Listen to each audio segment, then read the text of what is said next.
Comparison isn't just toxic in terms of comparing yourself to someone else. Sometimes it can be toxic in terms of comparing one version of yourself to a past version of yourself.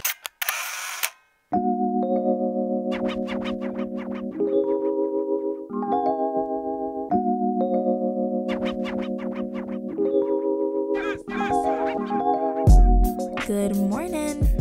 The very first thing I like to do when I wake up is to just let some natural light into my room. I tend to be in a better mood when I see the sunlight first thing. You know, circadian rhythm things. I'm also in the habit of making my bed every morning, and that's mostly due to me being a neat freak, if I'm being honest. I simply cannot focus without order and consistency, especially in my personal space. Then I head over into my bathroom for your typical bathroom activities, nothing fancy. You know, toilet, brush teeth, wash face. Some days I wear my contacts, other days I wear my glasses instead. It just depends on the mood. My skincare always includes a daily cleanser, toner, face serum, and then sunscreen. Extra emphasis on the sunscreen, being at home in the Bahamas. Here's today's workout fit. And then I like to spend time with God each morning because it helps me to prioritize my day better, and it also just keeps me more aware of myself throughout the day. Enjoying some pancakes with starfruit for breakfast as I watch some cooking content on YouTube. And then I just did a little bathroom cleaning because it was slightly overdue, if you know what I mean.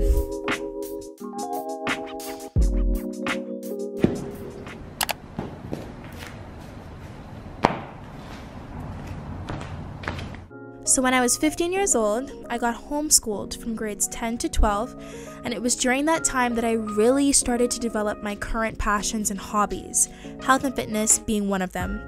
Now, Pilates specifically became one of my most preferred forms of exercise during the 2020 pandemic, so much so that obtaining Pilates certification is actually on my bucket list. Incorporating Pilates into my workout regimen has been one of the best decisions for my body in terms of mobility, achieving core strength, and overall toning. It's also helped to balance my hormones, which is such a prevalent issue for a lot of women and one of the main reasons I highly recommend Pilates. And y'all, the benefits just keep going. Pilates has helped me to develop healthier breathing patterns and a greater mind-body connection. This has worked wonders for soothing the effects of chronic mental health disorders I've battled for years. It's something about the focus Pilates requires that really trains the body and mind to work in harmony, and it's honestly such a grounding experience. You know, it's funny because prior to my experience with Pilates, honestly, I was really unimpressed, especially since cardio and weights were my go-tos for the first 3 years of my fitness journey. I used to think, gee, I mean, that looks so easy. I could do that in my sleep. You're literally just laying on a mat. But let me tell you, honey, Pilates is one of the most challenging forms of exercise you will ever do, okay? I had such a rude awakening when I hit that mat. The same is true for reformer Pilates, which of course requires access to a Pilates studio and is a lot of fun. However, doing it right from home on your mat is just as effective and affordable. Another reason I swear by Pilates is due to the burst of energy you feel after a workout. Oh my goodness. It stimulates so many feel-good endorphins that really puts you in the best mood. So y'all, in a nutshell, if you've ever wondered if Pilates is worth it, here is your sign. Okay, so it is a Wednesday, but I actually just filmed a collaboration video with Darcy. We're so excited to release that if it hasn't already been released by the time you watch this vlog. Just so much good stuff in there and just a really relatable conversation. I'm also doing some registration things for the upcoming fall quarter, which brings me to another fun fact. So I am an incoming PsyD student. I am pursuing my doctorate in clinical psychology at Loma Linda University in California. I leave in about 5 weeks. So I've been here at home in the Bahamas for the summer. I graduated undergrad in May of 2022 with a bachelor's in psychology and minor in speech pathology and audiology. And then after I did that, I worked for a year in Maryland where I was a therapeutic assistant providing speech and behavioral therapy to autistic toddlers ages 1 to 3. But I say all of that to say that I'm about to be a psychology doctorate student. Hence why my time here as one of the main influencers on the channel is limited, because I'm about to enter a very busy, work heavy period of my life. And while I've been here at home during the summer, I've had a lot more free time to create and to be a part of this. I will still continue to make appearances on the channel, you know, as I collab with the other influencers. But in terms of being a main face, my time here is limited, at least for now. Everything in seasons, you know? That's what we got going on right now. I'm gonna go eat some lunch. I'm so hungry right now. Not sure what I'm gonna eat, but we're gonna cook something up.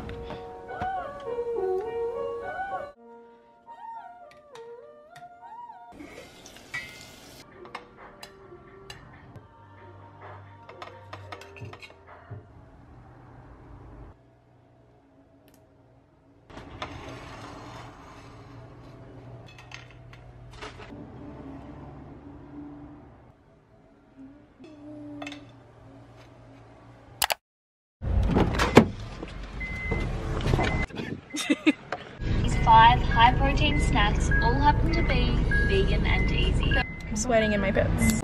We are headed to the Museum of Junkanoo. Junkanoo is the national festival of the Bahamas. So think carnival, think Mardi Gras. Very much. Yeah, so we're very excited. Come with us.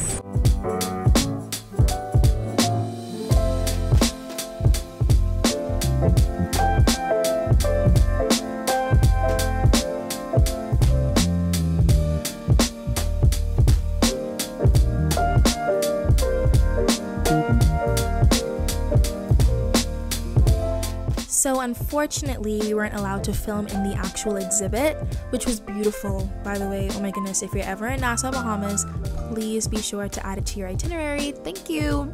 Instead, what you're seeing now is one of the shops outside of the museum called Bahama Handprints. It's a company that makes uniquely designed Bahamian fabrics that can be used for home decor or to create garments and accessories. And then here's a little map of the Bahamas. If you didn't know, the Bahamas is an archipelago, which means it's a chain of islands, 700 islands and keys to be exact. I'm from the capital, Nassau, Bahamas. So basically the city or the mainland.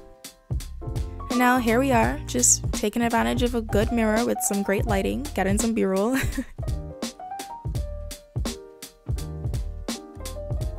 Okay, we're getting into this fried vanilla ice cream. Well, I've heard of fried ice cream. I can't get behind it. Is it hot or is it cold? So the ice cream is wrapped in tempura, fried. But Cold? fried. Make Ice? The plantain roll sounds good. Cream cheese, avocado, cucumber with your choice of shrimp, conch, or salmon, or steak. Okay, that sounds really good. No, but not thinking I don't want steak in my wrap. Your plantain. Famished. Tengo hambre. Did we know what we want? We want plantain roll. Okay, nice. I want a plantain roll with salmon. I'll get the exact same thing. Hi, we're gonna have 2 of what I'm having. I With dare you to shrimp. ask me what that is. Dare you? Guess. Hello, happy Sunday. I am in such a productive mood right now, although I didn't wake up feeling that way. So as I started my day, got into the groove, woke up, brushed my teeth, washed my face, did my skincare routine, ate breakfast. It really got me in that mood. So that's a quick tip. Motivation follows action. I also find that knowing at the start of my day that I'm gonna need to film content, it kind of forces me to be productive anyway, because I'm like, well, I'm not just gonna get dressed up and feel cute. Like, I'm not just gonna do all of this just to do nothing in real life. This brings me to another fun fact. I am a morning person. I enjoy routine. I thrive off of routine. I don't have much spontaneity in my life, but I'm getting better at it. Most of the people in my inner circle I'd actually say are pretty spontaneous, extroverted people. So that kind of helps to like bring me out of my comfort zone, get me doing new things, because if it's up to me, I could literally just get up and do the same thing every day and feel quite content. I get joy from doing very simple menial tasks, like I said, waking up, brushing my teeth, doing a workout, sitting down, finishing an article or doing something like that. It really makes me feel accomplished. And how about you? Are you more spontaneous or are you more routine oriented? Let me know in the comments. Now let's get some stuff done.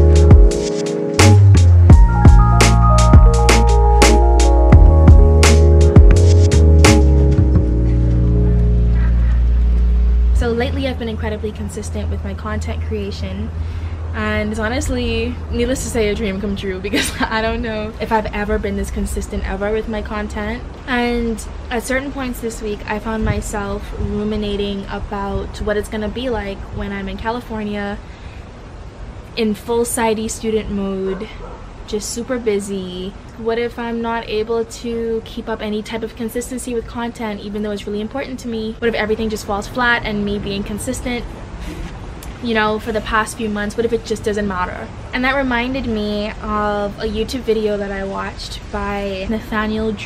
I'm gonna link the video down in the description for you to check out if you're interested. His whole thing was that in recognizing a certain season of your life for what it is and giving it a certain label, he said it kind of gives you permission to focus on what you're focusing on for that specific period of your life without feeling any guilt about what you're not doing. There are certain seasons of his life where he gives most of his focus to family and friends, you know, building relationships. There may be seasons where you're focused on rest and giving yourself a break. Again, giving yourself the permission without feeling any guilt that you're not doing something that you should be doing. A big part of me is my artist identity. I'm a music artist, I'm a singer-songwriter, I release music on various platforms. And right now my focus has been more on creating introspective content for my Instagram, and I feel like I'm finally in a place where it feels natural, it's not a hassle. I feel like ideas are coming to me so easily.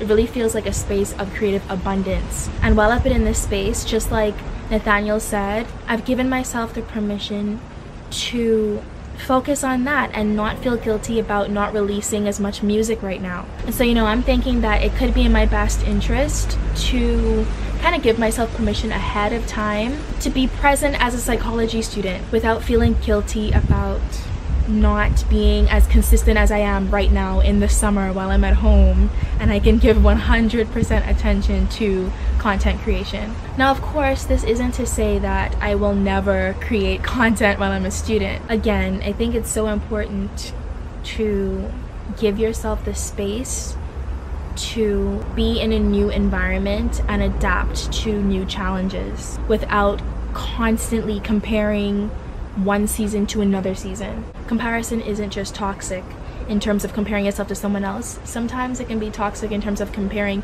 one version of yourself to a past version of yourself. You know, it's not fair. You gotta give yourself some credit. Give yourself the permission to shift and change and shift priorities. So if you're currently experiencing any guilt because you feel that there's something you should be focusing on but you're not, it could just be that you actually need to give yourself the permission to focus on what this season is about. I hope in doing so you experience more peace, you free yourself to grow the way that you're meant to right now. Comment down below if you're willing the type of season that you're in and what's been your main focus these past few weeks or months or even the past year.